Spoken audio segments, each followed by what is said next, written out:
So I was explaining that recently two motion was presented to the Canadian Parliament by Mr. Simon-Pierre Savard-Tremblay that was supported by all the parties to reiterate the protection of our commercial sovereignty. So following the Foreign Extraterritorial Act of 1992, FEMA. And it was opposed twice by liberal parties. So in the second time, it was directly by Minister Garneau. So you could understand in the situation that are actually the exporter, as few weeks later in the United Nations General Assembly, Minister Garneau votes as what Canada always have been our position in United Nations Assembly against the embargo on Cuba. So we really need to clarify the situation for our exporter now. Gotcha. No, I'm glad you explained that because it is an important qualification.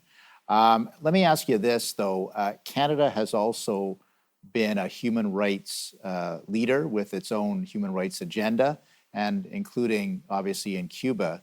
So can business make a positive impact and make a positive difference with this human rights agenda while working in Cuba? Mm-hmm.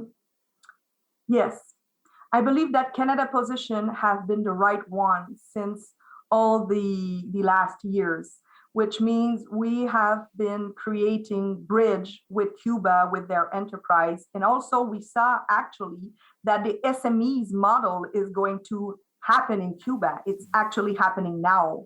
So it's going to create interesting bridge. We could also saw that in the business development, there is always some important strength that are created between the two populations, the entrepreneurs from Canada and the entrepreneurs from Cuba. So I will say that for sure, I believe that the business is important to create those bridge and that actually our position is the good one. Also, just to give you an example, when the United States tried to strengthen his link with Cuba a few years ago, right. They eventually passed through Canada to achieve it. So it means that I believe our models is the good one, and we are really trying to work giving the example of what we are doing on Canada, what we are doing on financing, what we are doing on business development, on Roman entrepreneurs, etc. So I believe we are doing the right thing actually, and that is totally in function of our agenda that you explained before. Thank you for that.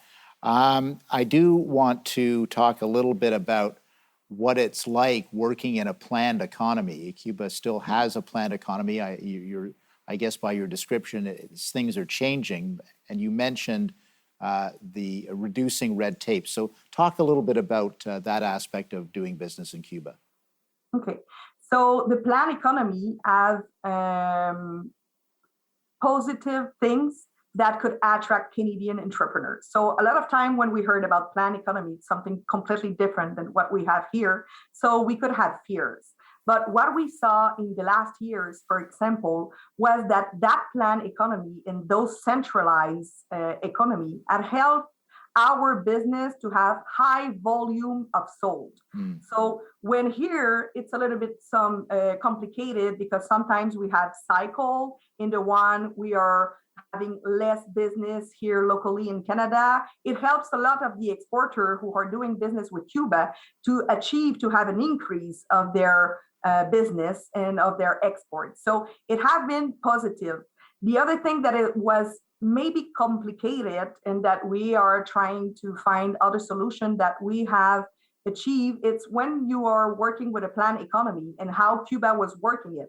They were needing a lot of financing, 360 days financing, right, which is really hard for an exporter to do with his own financing because it is affecting directly his cash flow. And actually, with the new models, this is changing.